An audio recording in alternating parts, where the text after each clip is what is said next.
আল্লাহ আল্লাহর দিকে জানায় দিল, ওয়া আমার দোস্ত আপনি আপনার উম্মতকে শোনায় দেন, আপনি আপনার উম্মতকে বোঝায় দেন, আপনি আপনার উম্মতকে জানায় দেন। যদি কোনো বান্দা আল্লাহর কর্মস্থলের মধ্যে যদি যোহরের 4 রাকাত নামাজ যদি আদায় করতে পারে, ইব্রাহিম নবীর সমতুল্য সব তার আমলনামার মধ্যে দিয়ে দিব। ইব্রাহিম নবীর সমতুল্য সব তার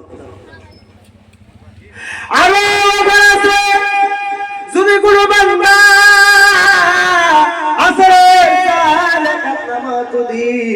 আল্লাহর কর্মস্থলের মধ্যে আসিয়া যদি ইমামের পিছনে আদায় করতে পারেন, বাবারা ভাইজারা, মুসা নবীর নাম হুনছুন কি হুনছুন না?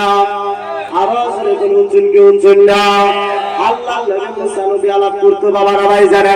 এই মুসা নবী আল্লাহকে ডাকতে বলতেছে, আল্লাহ তোমাকে আমি দেখতে চাই, তোমাকে আমি দেখতে চাই। আল্লাহ রাব্বুল আলামিন ডাকতে বলতেছে, মুসা রে আমি আল্লাহকে তুমি দেখতে চাও, ফেরাউনের ভূগোলা যাও।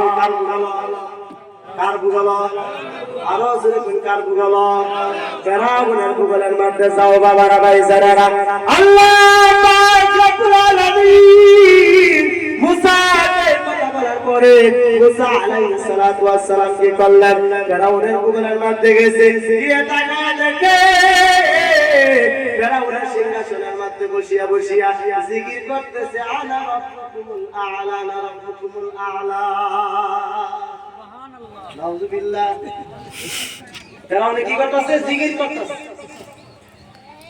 মুসা নবী ডাক দিয়ে বলতেছে, আল্লাহ তোমার সঙ্গে আমি কথা বললাম, আবার এলো আরেক আল্লাহ করতে আইলো। বলে আল্লাহর লগে কথা কইলাম, এই আল্লাহ আবার সিংহাসনের মধ্যে কিভাবে হইল? মুসা নবী আশ্চর্য হয়ে গেছে। মুসা নবী আল্লাহকে ডাকতে বলতেছে, আল্লাহ এখন আমি কি করব, কি করব? আল্লাহ বলে, মুসা রে চিন্তা করিও না, ও মুসা তুমি কি করো, কি করো? তোমার জিকির তুমি শুরু করে দাও, কোন সুবহানাল্লাহ। সঙ্গে সঙ্গে মুসা নবী ওই জায়গার মধ্যে জিকির আরম্ভ করলেন, লা ইলাহা ইল্লাল্লাহু মুসা কালিমুল্লাহ। চিৎকার দিয়ে বলা যাবে কি আল্লাহু আকবার।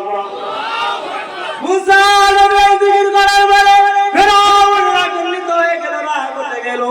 ফেরাউনের শরীরের মধ্যে তো জ্বালা উঠতে গেল, হায় রে হায়।